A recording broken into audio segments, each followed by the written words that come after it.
Good morning students. आज मैं आपके सामने 10th class CBSE English literature books में से जो आपकी poetry number 1 the frog and the Nightingale, मैं उसकी समरी आपके सामने डिस्कस करने जा रही हूँ। I am going to explain about this poem. Basically हम अगर इस पोएम के बारे में बात करें तो this poem is basically an allegory and इसमें जो पार्टिसिपेशन है it is about half a dozen birds and animals जो कि हमें इसमें देखने को मिलते हैं।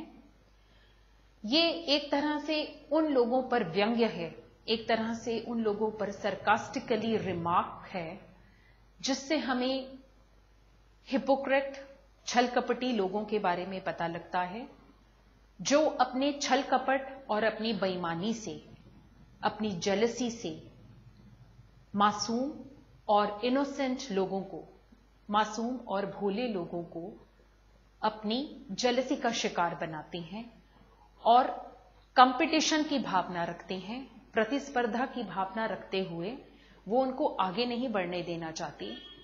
उनके मन में एक ईर्ष्या व्याप्त होती है।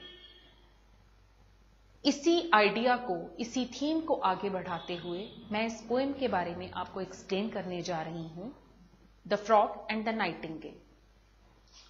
जैसा कि the frog and the Nightingale यही दो मेन कैरेक्टर्स हैं इस पोएम में, जिसके बारे में इस पोएम में बात हो रही है। Let us start the poem. First of all, जैसा कि हम देखते हैं, this poem is an allegory having participation of more than half a dozen birds and animals. इसमें आपको हर तरह के बर्ड्स और animals, namely duck, herons, tiddlers and sort of toads, teals, आपको इस तरह के बर्ड्स देखने को मिलेंगे। इट ले emphasis on the manipulation and hypocrisy of the people. ये पोएम एक मैसेज कन्वे करती है, एक संदेश देती है उन लोगों के लिए जो कि बेईमानी पे उतरते हैं। इस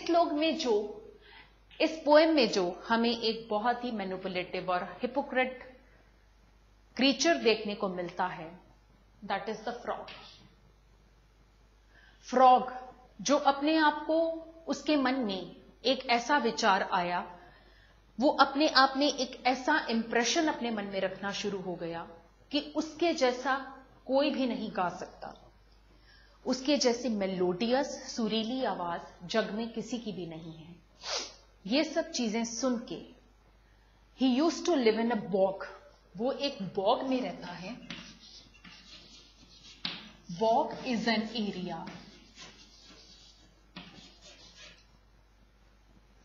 एरिया ऑफ लैंड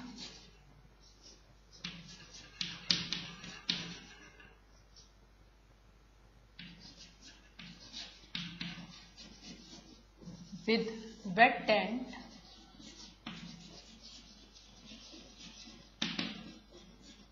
muddiness। ये फ्रॉग बॉग में रहता था, एक ऐसी जगह जहां पे गीलापन, लॉट ऑफ मॉइस्चर, इसके अलावा मिट्टी गारे से लिपटी हुई एक ऐसी जगह जहां पे ये फ्रॉग रहता था, और इस बॉग का नाम था बिंगल bog. He used to stay in this Bengal bog। एक दिन उसके मन में ऐसा इंप्रेशन जागा कि उसके जैसा कोई भी नहीं गा सकता, but he was having a crass cacophony.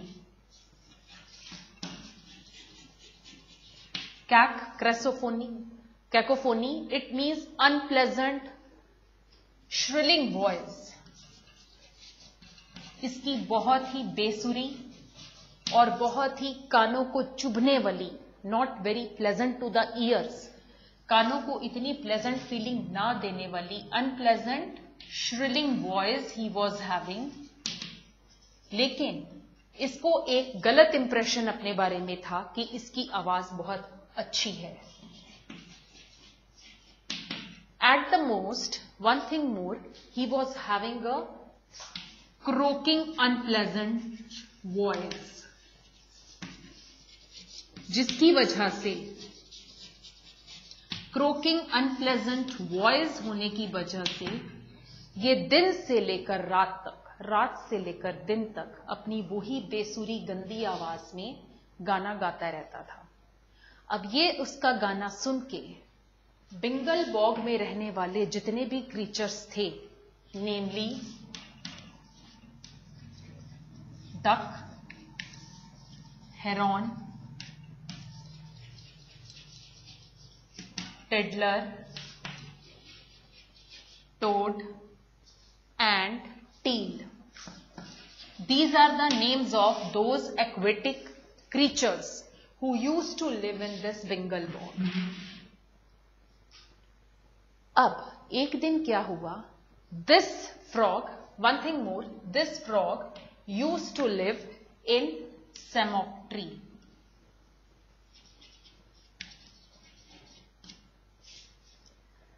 इस ट्री पे उस ट्री के नीचे जमीन पे वो रहता था। Under this tree it used to live there in that muddy area named Bengal bog.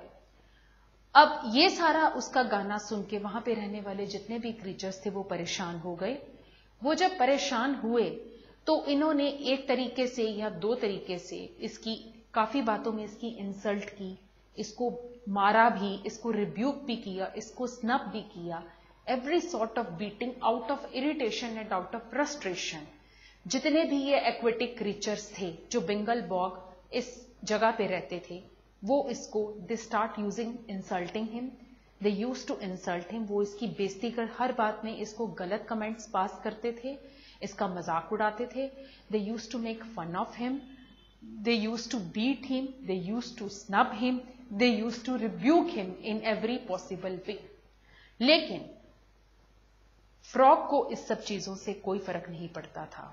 एक दिन इसी ट्री पर एक nightingale, it use to perch over there, एक बुलबुल वहां पर आई और उस पेड़ पर आके उसने बड़ी ही मेलोडियस वॉइस में, उसने बहुत ही सुंदर आवाज में गाना गाना शुरू किया। जब उसने अपनी मीठी और सुरीली आवाज में गाना गाया तो जितने भी एक्वेटिक एनिमल्स, जो वहां पे एक्वेटिक एनिमल्स और बर्ड्स वहां पे रहते थे, they were attracted towards her. Moreover, the frog, वो भी इसकी तरफ बड़ा अचंभित नजरों से, और उसका मुंह एकदम से खुला रह गया। वो हैरान हो गया कि इतनी सुरीली आवाज इस नाइटिंगेल की है। धीरे धीरे बेंगल बॉग पर जितने भी ये सारे क्रीचर्स थे वो इसकी तरफ आकर्षित होते चले गए और वो नाइटिंगेल का गाना सुनने के लिए उसके इर्द गिर्द जमा होते चले गए। ये बात फ्रॉग को कहीं ना कहीं देखकर हजम नहीं हुई। जब उसको ये बात नहीं डाइजेस्ट हुई तो उसने एक स्कीम बनानी शुरू की। As frog, this creature has been explained in this poem as a hypocrite, as a mean, as a selfish and out of jealousy, अपनी ईर्ष्या की वजह से इसने एक स्कीम बनाई और इसने नाइटिंगेल को ये कहा कि तुम्हारी आवाज में अभी भी कुछ कमी है। माना तुम्हारी आवाज में मेलोडी है, तुम्हारी आवाज में स्वीटनेस है, लेकिन देयर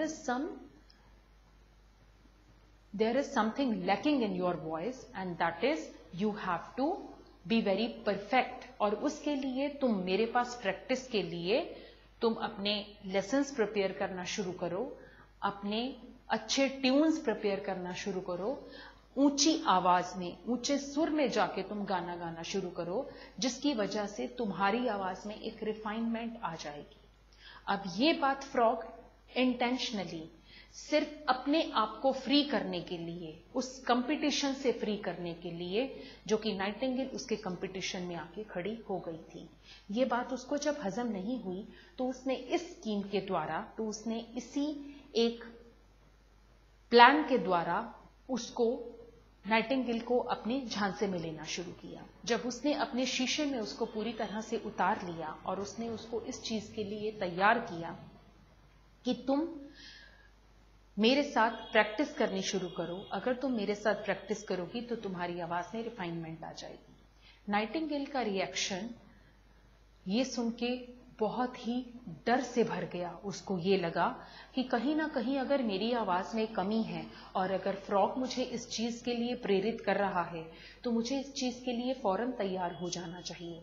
मुझे इसके साथ मिलके अपनी आवाज में एक सॉर्ट ऑफ रिफाइनमेंट लानी चाहिए। That is quite necessary to make my voice better than before, the best in the world. She was of the view. उसको अपने बारे में इतना भी नहीं पता था कि उसमें कितना बड़ा गुण है। नाइटिंगेल इतनी भोली, इतनी मासूम थी कि वो बहुत जल्दी फ्रॉग की कही बातों में फंस गई और वो उसके साथ प्रैक्टिस लेसन्स करने शुरू हो गई। उसने कॉन्सर्ट्स में उसके साथ पूरा बैठकर और पूरी वो प्रैक्टिस में दिन रात एक करने लगी। अब वो और भी ज्यादा श्रिलिंग और क्रोकिंग साउंड में, अनप्लेजेंट श्रिलिंग जो बहुत ही ऊंची और बहुत ही डीप आवाज में वो जब गाता था, वो नाइटिंगेल से भी यही एक्सपेक्ट करता था कि out of this practice session तुम्हें भी इसी तरीके से श्रिलिंग आवाज में गाना है। अब श्रिलिंग आवाज में गाते गाते कहीं ना कहीं इस नाइटिंगेल ने डर के मारे और ज्यादा अपनी आवाज पे जब प्रेशर डाला तो इसकी वोकल कॉर्ड में एक इसकी वेन इट बर्स्ट। वो इसकी जो वेन्स थी, जो इसकी एक नाड़ियां थी, नर्व्स थी, वो इसकी फट गई। जब उसकी वो वोकल कॉर्ड्स फट गई तो वो बिल्कुल भी गाने के लायक नहीं रही। अब उसकी मासूमियत का इसने अपनी हिपोक्रेसी और अपनी क्लेवरनेस से, अपनी चालाकी, अपने छल कपट, अपनी बेईमानी से, अपने धोखेबाजी से फ्रॉग ने अपना फायदा किया और इसका नुकसान कर लिया। And after that this frog was so heartless, was so stone hearted that he was not having any pity on the nightingale. उसको नाइटिंगेल के उस वेन, आपको वेन का मीनिंग बता दिया जाए। Vein, it is a body part in the throat.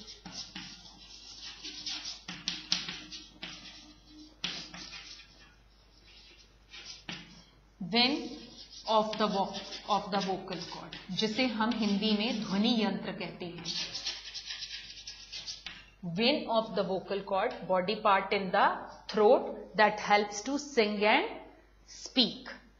So in this way nightingale अपनी इसी मासूमियत, अपने इसी भोलेपन की वजह से अपने गाने की शक्ति, अपनी सुरीली आवाज में गाने की शक्ति खो बैठी थी और फ्रॉग ने अपनी इसी हिपोक्रेसी के बल पे अपना फायदा किया और जो प्रतिस्पर्धा में, जो कंपटीशन में यही नाइटिंगेल उसके साथ खड़ी थी, उसके सामने खड़ी थी, तो उसने इसका फायदा उठाकर अपनी इसी क्रोकिंग साउंड को डोमिनेट करके सबके सामने एग्जिबिट किया, जबकि लोग उसकी आवाज को जरा भी पसंद नहीं करते थे, because he was having a very unpleasant and shrilling voice, as we have told that it was a crash cacophony. And moreover, on the other hand, at the same time, Nightingale was so sweet and melodious in singing. So this is the summary like. अब एक बात और, frog का जो reaction था वो एक खुशी का था, आउट ऑफ हैप्पीनेस। उसने सोचा कि मेरे जो कंपटीशन में एक नाइटिंगेल खड़ी थी, आज वही नाइटिंगेल को उसकी आवाज मैंने उससे छीन ली, ताकि वो आगे से कोई भी ऐसा मेलोडियस वॉइस में गाने वाला बर्ड या एनिमल मेरी प्रतिस्पर्धा में, मेरे कंपटीशन में खड़ा ना हो सके। और उसने नाइटिंगेल को, he considered nightingale as a mad bird, as a stupid fool bird, कि वो तो पागल और मूर्ख बर्ड है जो मेरी बातों में आकर अपना नुकसान कर बैठी। उसने अपनी चालाकी यूज की ही नहीं, क्योंकि उसके अंदर चालाकी नाम मात्र भी नहीं थी। So this is the summary of the poem. Now let us start with the extracts of this poem. The few extracts that I am going to discuss in this lecture, it is like it that once upon a time, let us write down first of all.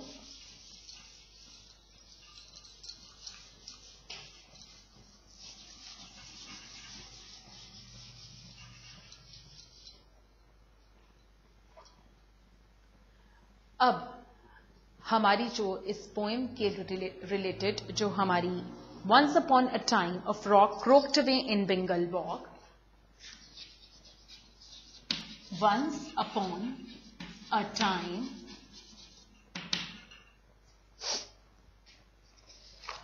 a frog croaked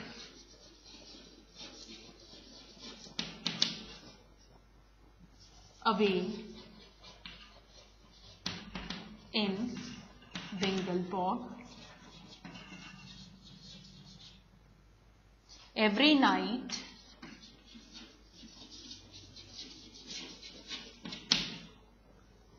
from dusk to dawn,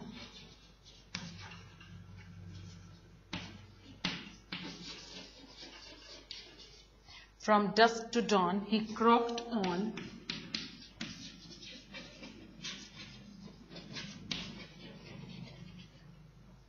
and on and on.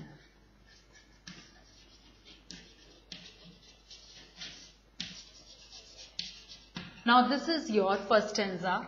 First of all, regarding this first stanza, we come to the first line. Once upon a time, a frog. एक बार की बात है, एक मेंढक, एक frog, who is the main character in the story, who is the main character in the poem, croaked away. Croaked is the unpleasant sound, as I have explained you in the introduction and the summary related to this poem. जैसा कि मैंने आपको इसी poem के introduction और summary में इसके बारे में explain किया. Away in Bengal bog. Bengal bog. Bog is a wet. Bog is a place that is an area of land that is very wet and muddy. एक ऐसी जगह, जमीन का एक ऐसा हिस्सा, जमीन का एक ऐसा एरिया जो कि हमेशा गीला और गारे मिट्टी से लिपटा हुआ रहता है. वहां पे ये frog, it use to croak. Croaked mean अपनी गंदी बेसुरी और श्रिलिंग आवाज में. It is the sound word. Croaked is the sound word. ये एक तरह का साउंड वर्ड है that is used for, sound word used for frog specially. ये फ्रॉग के लिए ही यूज होता है. Now we come to the second line, the third line. Every night from dusk to dawn. And this frog, ये मेंढक दिन रात, from dusk to dawn. Dusk means from night hours, from the sunsetting time to the dawn, to the daytime, from night to day and from day to night, from dusk to dawn and from dawn to dusk. All the time he used to sing. वो हमेशा गाता था रात से शुरू होकर सुबह के सूरज उगने तक. It used to continue always singing in his croaking, unpleasant voice. Now we come to the fourth line. He croaked on and on and on. Continuity. On and on and on. It means in continuity. हमेशा continuity में वो proceed further होके गाता ही चला जाता था. That is, he used to croak. And moreover, this on is used as a rhyming scheme. ये एक तरह से rhyming scheme है, इसीलिए ये word on is used as a rhyming scheme. On is used as a rhyming scheme. Now, these are the 4 lines that I have discussed with you. Now we come to the other 4 lines that are given in your book. It is other creatures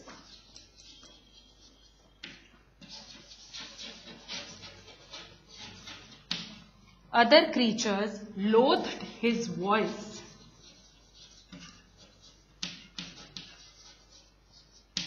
Now other creatures loathed his voice.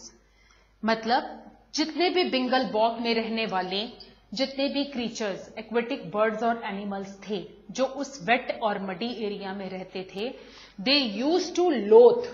लोथ means hated. वो उसकी आवाज को नफरत करते थे. उसको उन सब लोगों को, उन सब एक्वेटिक एनिमल्स और बर्ड्स को उस फ्रॉग की क्रोकिंग साउंड सुननी बिल्कुल भी पसंद नहीं थी. वो आवाज उनके लिए असहनीय, इनटॉलरेबल थी. वो ये नहीं चाहते थे कि फ्रॉग अपनी अनप्लेजेंट श्रिलिंग क्रोकिंग वॉइस में, अपनी बेसुरी आवाज में कोई भी गाना सुनाए. After that, but alas,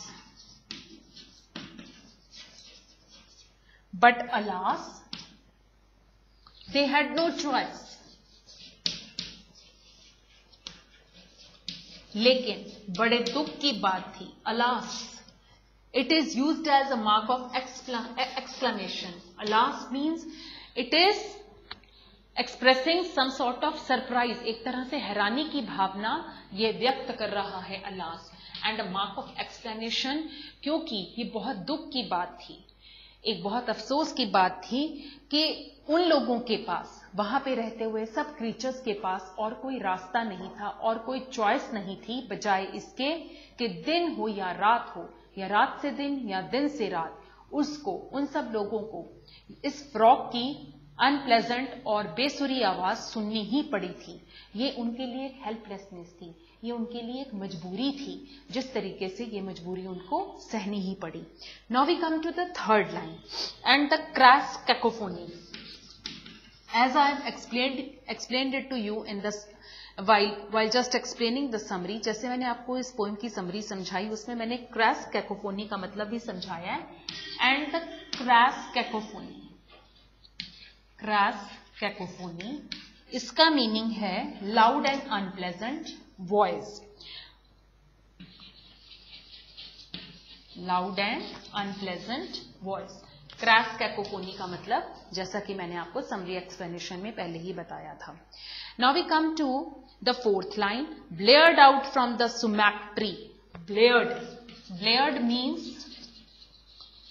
ऊंची आवाज में गाना शुरू करना. ब्लेयरिंग साउंड, जो कानों को चुभने वाली आवाज थी, ब्लेयरिंग साउंड. ब्लेयर्ड आउट अपने वही सुमैक ट्री में से, blared out from the sumac tree, उसकी बेसुरी आवाज उसी सुमैक ट्री से रोज आती थी. और ये वहां पे रहने वाले बर्ड्स और एनिमल्स के लिए एक मजबूरी थी, एक अफसोस और दुख की बात थी कि वो ना चाहते हुए भी इस चीज को वो रोक नहीं पा रहे थे. At whose foot the frog each night.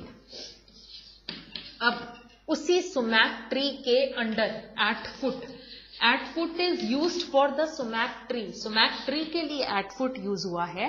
That is under the sumac tree, this frog used to sing in a very unpleasant and shrilling voice. And the frog each night at foot,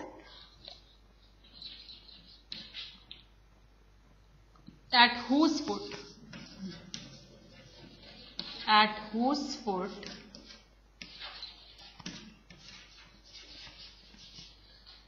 the frog each night, every night, हर एक रात इसी sumac पेड़ के नीचे बैठ के ये frog अपनी गंदी बेसुरी आवाज में सभी बर्ड्स और एनिमल्स को, बेंगल बॉग पे रहने वाले सभी बर्ड्स और एनिमल्स को गाना सुनाता था, जिसकी वजह से वहां पे रहने वाले जितने बर्ड्स और एनिमल्स थे वो इससे परेशान हो चुके थे. minstrelled on till morning night, and he used to minstrel. This is the word minstrelled. It is given in your book in the second stanza and the sixth line. Minstrelled, it means sang. It used to sang. ये अपनी गंदी और बेसुरी आवाज में जब गाना गाता था तो ये गाता ही चला जाता था till morning. Minstrelled on till morning night.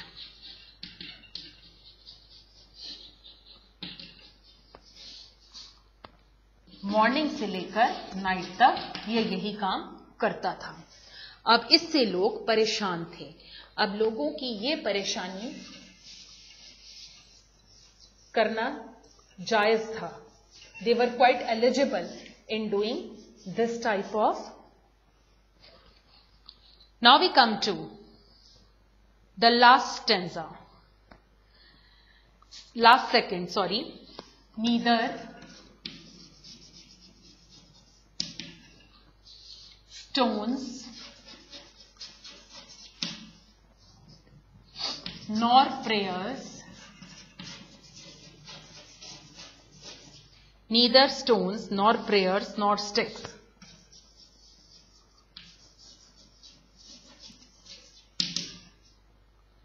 It means neither stones. अब लोग इतने ज्यादा परेशान हो गए थे बेंगल बॉग पे इसकी बेसुरी आवाज सुन के कि वो उसको अगर पत्थर भी मारते थे, अगर वो प्रार्थनाएं भी करते थे कि इसकी बेसुरी आवाज से हम सब बेंगल बॉक पे रहने वाले लोगों को छुटकारा मिल जाए, वो प्रार्थनाएं भी करते थे, वो इसको डंडे भी मारते थे। वो इतने ज्यादा फ्रस्ट्रेटेड हो चुके थे, इरिटेटेड हो चुके थे कि वो इस तरह के काम करने पर उतर चुके थे। Out of frustration they used to do this, insults और complaints in a way, insults or complaints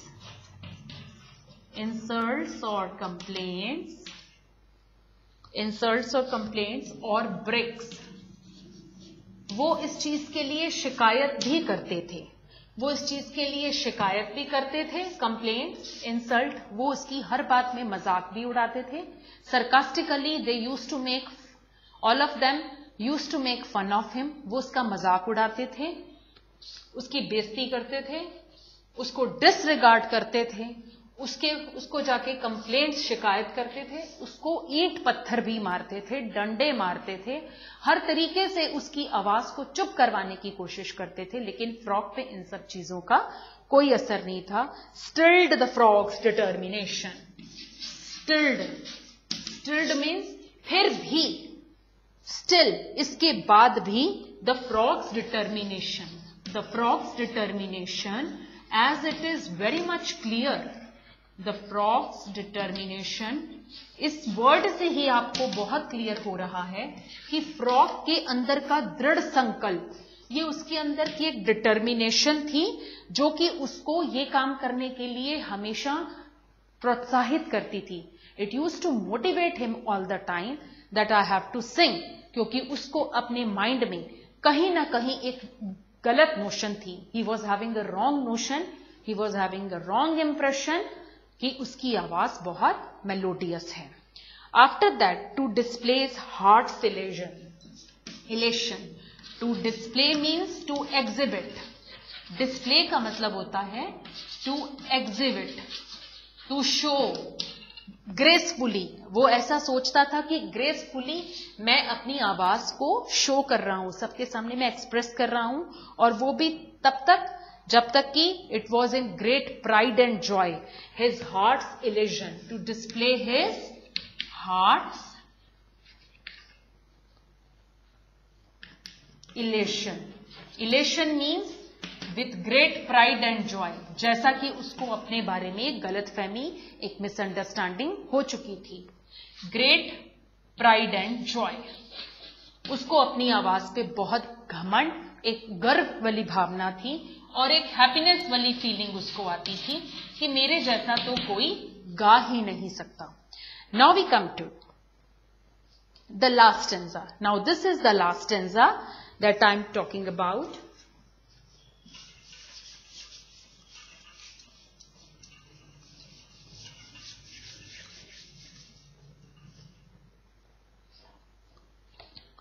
The last stanza, but one night a nightingale,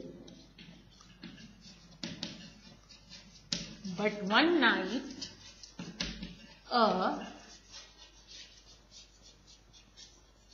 लेकिन एक रात वहां पे एक नाइटिंगेल आ गई, and it perched on the, perched means one night a nightingale in the moonlight cold and pale,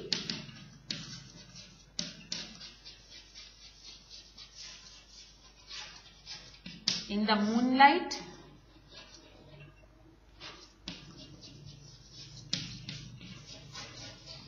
cold and pale, in the moonlight, चांदनी रात में, रात के वक्त एक नाइटिंगेल और बहुत ठंडे और पेल वेदर में, pale it means that without blood, जो बिल्कुल खून के बिना हो, सर्दी के कारण जब खून जम जाता है, ऐसी वाली ठंड में एक नाइटिंगेल, एक बुलबुल उस एरिया में पहुंच गई। Perched upon the sumac tree, it perched means जाके सुमैक ट्री पे बैठ गई और उसी सुमैक ट्री के अंडर वो फ्रॉग अपनी बेसुरी आवाज में रोज गाना गाता था। Right from dawn, right from dusk to dawn, right from sunset to sunrise, perched upon the sumac tree, उसी सुमैक ट्री पे वो नाइटिंगेल आके रात की चांदनी रात में, ठंडी चांदनी रात में बैठ गई. And then what happened? Casting forth her melody. Casting means exhibiting.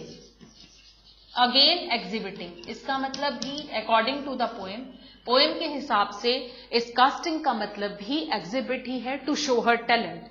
Exhibiting forth her melody, that is start exhibiting. It means start exhibiting her melody. Casting fourth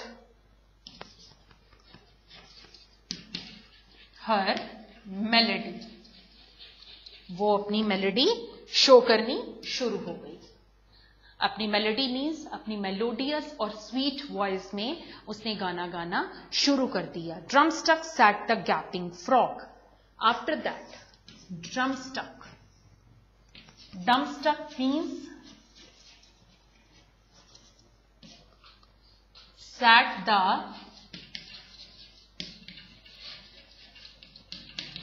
gaping frog. It means, as it is given, dumbstruck. बिल्कुल अचंभित हो गया, बिल्कुल एकदम से सुन और चुप. उसको कोई वर्ड्स ही नहीं मिले उसकी प्रेज में, कोई भी वर्ड्स एक्सप्रेस करने के लिए, उसकी अप्रेजल या उसको अप्लॉजेस देने के लिए उस नाइटिंगेल को. He went dumbstruck. वो एकदम से पत्थर हो गया. In strange excitement, in surprising way. एक बहुत ही हैरानी वाला भाव उसके चेहरे पे था. उसकी आंखें और मुंह खुले रह गए और वो बिल्कुल चुप हो गया. Sat the gaping frog. फ्रॉग का ऐसा रिएक्शन था नाइटिंगेल की इतनी सुंदर और बहुत ही सुरीली आवाज सुन के. Now students, this is your explanation of the four stanzas that I have explained it to you just now. आगे के जो extracts, आगे के जो stanzas हैं, उसकी explanation हम अपने next lecture में देंगे. Till then, thank you.